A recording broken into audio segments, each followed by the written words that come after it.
Mis hermanos, es muy grato tenerles para entrar en comunión con Dios, estudiando este hermoso folleto, uniendo el cielo y la tierra.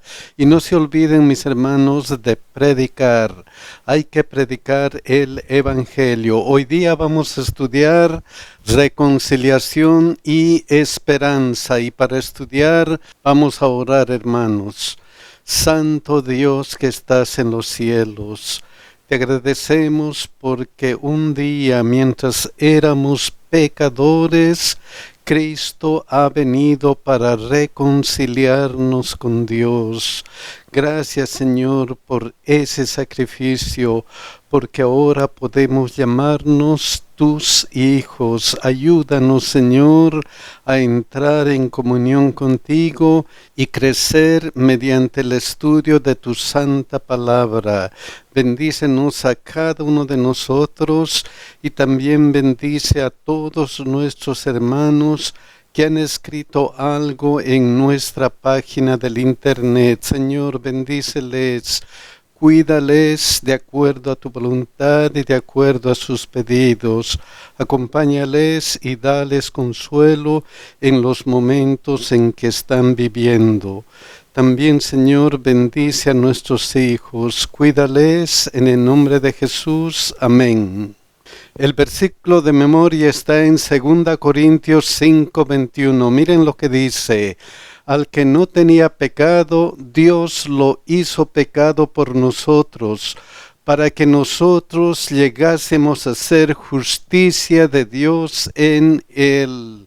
Esta semana estamos estudiando reconciliación y esperanza, y el primer día titula Reconciliados de malas obras. Vamos a ver Génesis 3:9.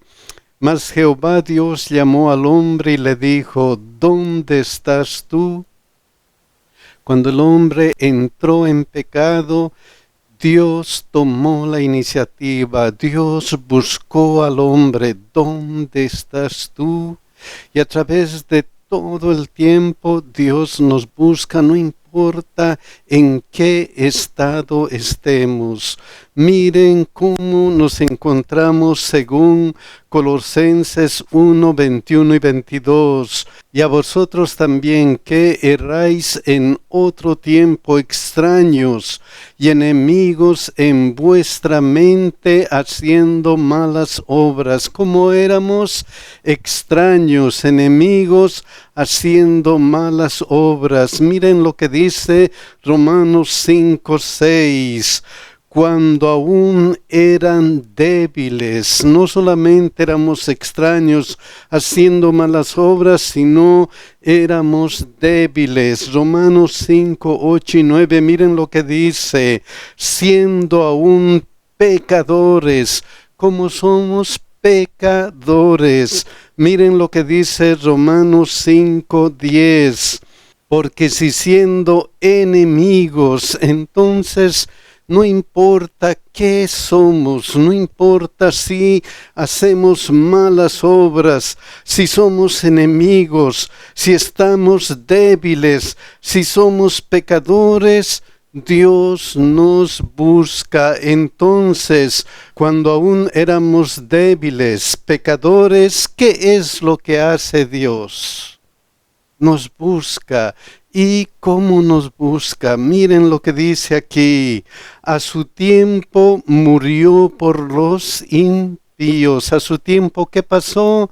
Cristo murió por los impíos. Miren lo que dice aquí: Cristo murió por nosotros. ¿Quién murió por nosotros? Cristo. Entonces, cuando aún éramos débiles, éramos pecadores, Cristo murió por nosotros. ¿Para qué? ¿Para qué murió Cristo por nosotros? ¿Para qué? Miren lo que dice aquí: ahora os ha reconciliado en su cuerpo de carne por medio de la muerte. Miren lo que dice aquí: fuimos reconciliados con Dios por la muerte de su Hijo. 2 Corintios 5:19 recalca que Dios estaba en Cristo reconciliando consigo al mundo. Cristo murió por nosotros para reconciliarnos ¿con quién? Con nuestro Dios. ¿Y cómo lo hizo? ¿Cómo hizo? Miren lo que continúa. No tomándoles en cuenta a los hombres sus pecados. ¿Qué hizo Cristo? Murió en la cruz, se sacrificó por nosotros. ¿Para qué? Para que Dios no tome en cuenta nuestros pecados, para que Dios, como dice aquí, nos justifique en su sangre, para que seamos justificados en la sangre de Cristo.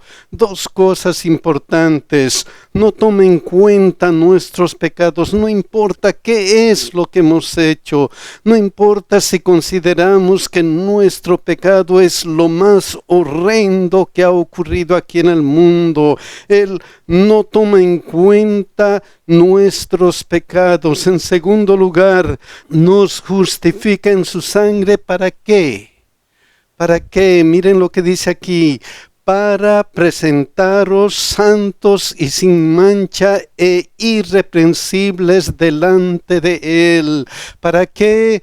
Para presentarnos santos y sin mancha delante de Dios. Ya no somos pecadores. Cristo nos ha justificado por medio de su sangre.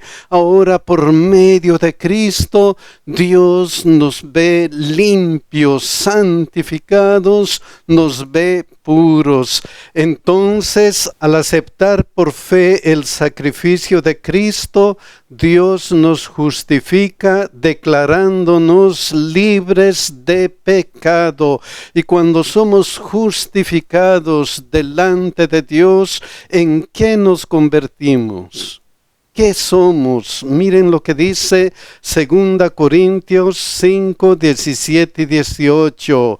De modo que si alguno está en Cristo, nueva criatura es. ¿Qué somos? Nuevas criaturas. ¿Por qué? Porque estamos en ¿quién? Estamos en Cristo. Hemos aceptado a Cristo como nuestro Salvador personal. En palabras de Pablo, Gálatas 2:20 dice: con Cristo estoy juntamente crucificado, y ya no vivo yo, mas vive Cristo en mí. Y lo que ahora vivo en la carne, lo vivo en la fe del Hijo de Dios, el cual me amó y se entregó a sí mismo. ¿Por quién? Por mí. ¿Qué soy cuando he aceptado a Cristo? Soy nueva criatura. ¿Qué más? Las cosas viejas pasaron, he aquí todas son hechas nuevas, y todo esto proviene de Dios, quien nos reconcilió consigo mismo por Cristo y nos dio el ministerio de la reconciliación. Entonces, el que ha sido justificado por la fe es una nueva criatura que vive en unión ¿con quién? Con Cristo. Vamos a pasar al segundo día, que dice: si continúan en la fe. Hasta ahora hemos visto que cuando éramos débiles, cuando éramos pecadores, Cristo murió por nosotros. ¿Para qué? Para que al aceptar por fe el sacrificio de Cristo, Dios nos justifica declarándonos libres de pecado. También hemos visto que el que ha sido justificado por la fe es una nueva criatura que vive en unión ¿con quién? Con Cristo. Con Cristo estoy juntamente crucificado. Ahora miren lo que dice Colosenses 1:23. Si en verdad permanecéis fundados y firmes en la fe. Miren lo que dice esta versión. Dios habla hoy. Pero para esto deben permanecer firmemente basados en la fe. ¿Qué tenemos que hacer? Debemos permanecer firmemente basados en la fe. Y el apóstol Pablo en 1 Corintios 15, 58 recalca eso de permanecer fundados y firmes en la fe. Miren lo que dice: así que, hermanos míos, amados, estad firmes y constantes. Si en verdad permanecéis firmes, deben permanecer firmes basados en la fe. ¿Por qué el apóstol recalca y pide, estén firmes, estén firmes? ¿Por qué? Miren lo que dice Mateo 24, 12 y 13. Y por haberse multiplicado la maldad, el amor de muchos se enfriará. ¿Por qué? Porque cuidado que se enfríe su amor a Jesucristo. Mucho cuidado. Por eso Él recalca y pide continuamente, estén firmes, sigan adelante, no vuelvan atrás. Y si estamos firmes, si continuamos adelante y no volvemos atrás, ¿qué es lo que va a pasar? Miren lo que dice: mas el que perseverare hasta el fin, este será salvo. ¿Qué va a pasar? Vamos a alcanzar la salvación. Entonces, permanezcan firmes, fundados en la fe hasta el fin, y serán salvos. ¿Qué va a pasar? Vamos a ser salvos. Por eso, Colosenses 1:23 continúa: y sin moveros de la esperanza del evangelio que habéis oído. ¿Qué debemos hacer? No debemos movernos de la esperanza de la salvación. Tenemos que estar firmes en esa esperanza. Por eso Colosenses 1:5 dice: a causa de la esperanza que os está guardada en los cielos. ¿A causa de qué? De la esperanza. No se muevan de esa esperanza. ¿Por qué? Porque esa esperanza está guardada en los cielos, de la cual ya habéis oído por la palabra verdadera del Evangelio. Entonces vivan firmes sin moverse de la esperanza de la vida eterna. Continúen hasta el fin. Vamos a pasar al tercer día, que dice el plan eterno de Dios. Pero hemos visto que cuando aún éramos débiles, pecadores, Cristo murió por nosotros, que al aceptar por la fe el sacrificio de Cristo, Dios nos justifica declarándonos libres de pecado, que el que ha sido justificado por la fe es una nueva criatura que vive en unión con Cristo, que nos pide permanezcan firmes, fundados en la fe hasta el fin, y serán salvos. Y se nos pide vivan firmes sin moverse de la esperanza de la vida eterna. ¿Sin movernos de qué? De la esperanza de la vida eterna. Miren cómo continúa Colosenses 1:23. Esa vida eterna, el cual se predica en toda la creación que está debajo del cielo, del cual yo, Pablo, fui hecho ministro. La esperanza de la vida eterna se predica en todo el mundo. Y Pablo pone énfasis en algo especial. Dice, del cual yo, Pablo, fui hecho ministro. Miren cómo enfatiza eso en Colosenses 1:25, de la cual fui hecho ministro según la administración de Dios que me fue dada para con vosotros. Fui hecho ministro, ¿según qué cosa? Según la administración de Dios. Miren cómo traduce la versión Palabra de Dios para Todos. Dios, según su plan, según la administración de Dios según su plan me hizo un siervo de la iglesia. ¿Para qué? Para que anuncie cumplidamente la palabra de Dios. Y mi trabajo es presentarles el mensaje de Dios en forma completa. Entonces el apóstol Pablo recalca: estoy predicando el evangelio, soy ministro de la palabra. ¿Por qué? Porque Dios me escogió según su plan. Miren lo que dice Efesios 1:4: según nos escogió en él antes de la fundación del mundo, para que fuésemos santos y sin mancha delante de él. ¿Delante de quién? Delante de Dios. Entonces, cuando predicamos el evangelio, cuando hablamos la palabra de Dios, ¿qué es lo que sucede? ¿Qué es lo que pasa? El ministerio de la predicación es una pequeña parte del plan divino de la salvación. Nos convertimos en una pequeña parte del plan divino de la salvación. Y hemos visto que el apóstol Pablo predica constantemente el evangelio. Y el predicar, ¿qué es para él? Miren lo que dice Colosenses 1:24: ahora me gozo en lo que padezco por vosotros y cumplo en mi carne lo que falta de las aflicciones de Cristo por su cuerpo, que es la iglesia. ¿Qué hace el apóstol Pablo? Ahora me gozo, no importa qué estoy sufriendo, pero me gozo de las aflicciones de ¿quién? De Cristo. ¿Por qué? ¿Por qué Pablo se goza?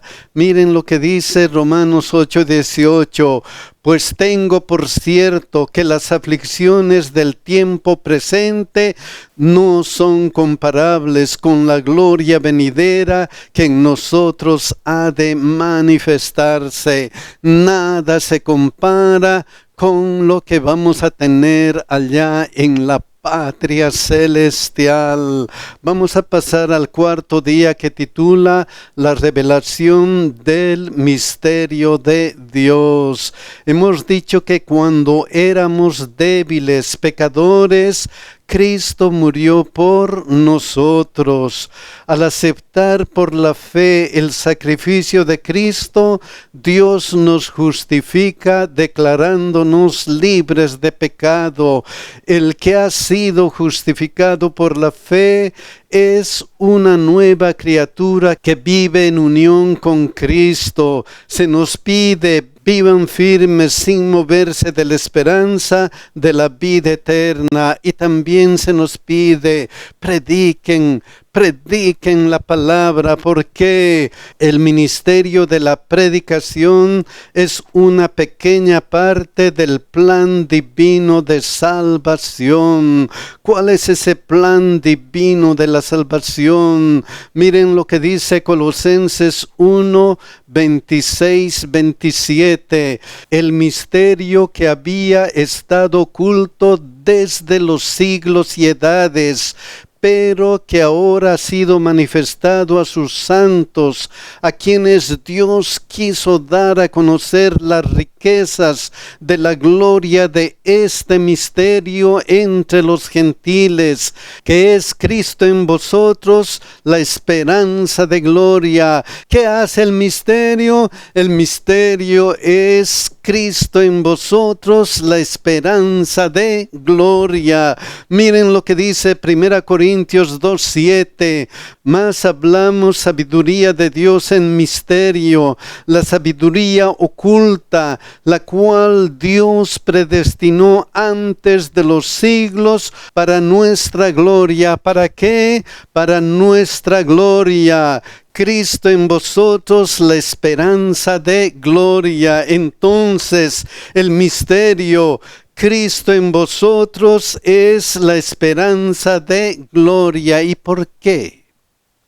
Porque Cristo en nosotros es la esperanza de gloria. Porque miren lo que dice 1 Pedro 1, 18 al 20. Sabiendo que fuisteis rescatados de vuestra vana manera de vivir, la cual recibisteis de vuestros padres, no con cosas corruptibles como oro o plata, sino con la sangre preciosa de Cristo, como de un cordero sin mancha y sin contaminación, ya destinado desde antes de la fundación del mundo, pero manifestado en los postreros tiempos por amor de vosotros. Entonces, Cristo en nosotros es la esperanza de gloria. ¿Por qué?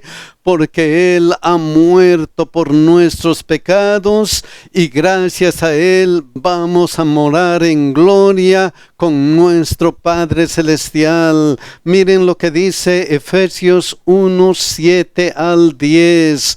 En quien tenemos redención por su sangre, el perdón de pecados según las riquezas de su gracia, que hizo sobreabundar para con nosotros en toda sabiduría e inteligencia, dándonos a conocer el misterio de su voluntad según su beneplácito, el cual se había propuesto en sí mismo de reunir todas las cosas en Cristo, en la dispensación del cumplimiento de los tiempos, así las que están en los cielos como las que están en la tierra.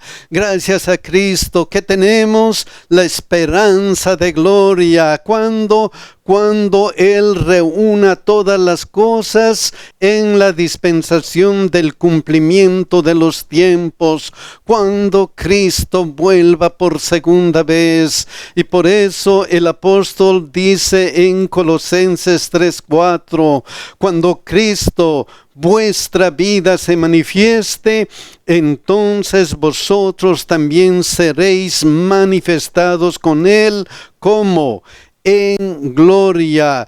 Cristo en vosotros es la esperanza de que, la esperanza de gloria. Vamos a tener la vida eterna gracias a Cristo. Vamos a ir al quinto día que titula El poder del Evangelio. Hemos visto que el ministerio de la predicación es una pequeña parte del plan divino de la salvación. También que el misterio es Cristo en vosotros, la esperanza de gloria. Vamos a ir a Colosenses 1, 28 y 29. Miren lo que dice.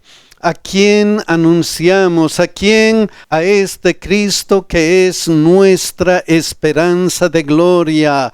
¿A quién anunciamos? Amonestando a todo hombre y enseñando a todo hombre en toda sabiduría. Predicamos, estamos siendo una parte pequeña del plan divino de la salvación. ¿A quién predicamos? 1 Corintios 1:23. Pero nosotros predicamos a Cristo crucificado, este Cristo que es en nosotros la esperanza de gloria. A Él es a quien predicamos. ¿Para qué? ¿Por qué predicamos? ¿Por qué somos parte del gran plan de salvación? ¿Por qué? A fin de presentar perfecto en Cristo Jesús a todo hombre. Miren lo que dice Efesios 5, 25 al 27. Maridos, amad a vuestras mujeres, así como Cristo amó a la iglesia y se entregó a sí mismo por ella, para santificarla, habiéndola purificado en el lavamiento del agua por la palabra, a fin de presentársela a sí mismo una iglesia gloriosa que no tuviese mancha ni arruga ni cosa semejante, sino que fuese santa y sin mancha. ¿Para qué predicamos, mis hermanos? ¿Por qué esa pequeña parte del ministerio de la predicación? Aquí dice, a fin de presentar perfecto en Cristo Jesús a todo hombre, a fin de presentársela a sí mismo una iglesia gloriosa. Entonces, el objetivo de la predicación es presentar a todo hombre perfecto en Cristo. ¿Perfecto en quién? Perfecto en Cristo. Y miren cómo continúa Colosenses 1, 9 y 10 esa idea. Por lo cual también nosotros, desde el día que lo oímos, no cesamos de orar por vosotros y pedir que seáis llenos del conocimiento de su voluntad en toda sabiduría e inteligencia espiritual. ¿Para qué oramos? ¿Para qué pedimos? Dice el apóstol Pablo, para que ustedes sean llenos del conocimiento de su voluntad. ¿Y cómo somos llenos del conocimiento de la voluntad de Dios? ¿Cómo? Miren lo que dice Romanos 16, 26, pero que ha sido manifestado ahora y que por las escrituras de los profetas, según el mandamiento de Dios eterno, se ha dado a conocer a todas las gentes para que obedezcan a la fe. ¿Dónde ha manifestado Dios su voluntad? En la Biblia. Dios nos ha dado la Biblia para que podamos conocer ¿qué cosa? Su voluntad en toda sabiduría e inteligencia espiritual. ¿Y por qué predicar la Biblia es importante? ¿Por qué? Miren lo que dice Hebreos 4:12, porque la palabra de Dios es viva y eficaz y más cortante que toda espada de dos filos y penetra hasta partir el alma y el espíritu, las coyunturas y los tuétanos y discierne los pensamientos y las intenciones del corazón. Prediquen la palabra de Dios. ¿Por qué? Porque la palabra de Dios es viva, es eficaz, es la palabra inspirada de Dios, es la palabra que les da conocimiento de la voluntad de Dios en toda sabiduría e inteligencia espiritual. ¿Para qué? ¿Para qué nosotros tenemos que conocer la voluntad de Dios en toda inteligencia y sabiduría? ¿Para qué?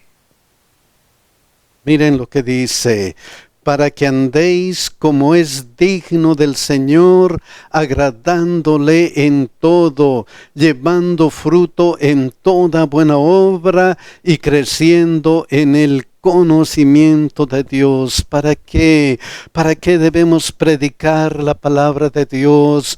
¿Para qué debemos estudiar la palabra de Dios? Para que andéis como es digno del Señor, agradándole en todo, llevando fruto en toda buena obra y creciendo en el conocimiento de Dios. Mis queridos hermanos, tenemos que predicar la palabra de Dios, tenemos que estudiar la Biblia todos los días. ¿Por qué? Porque aquí encontramos a Cristo, quien es nuestra esperanza de gloria, nuestra esperanza para estar en la patria celestial. Queridos hermanos, que Dios nos bendiga y que Dios nos ayude a estudiar su santa palabra. Que Dios les cuide, mis hermanos.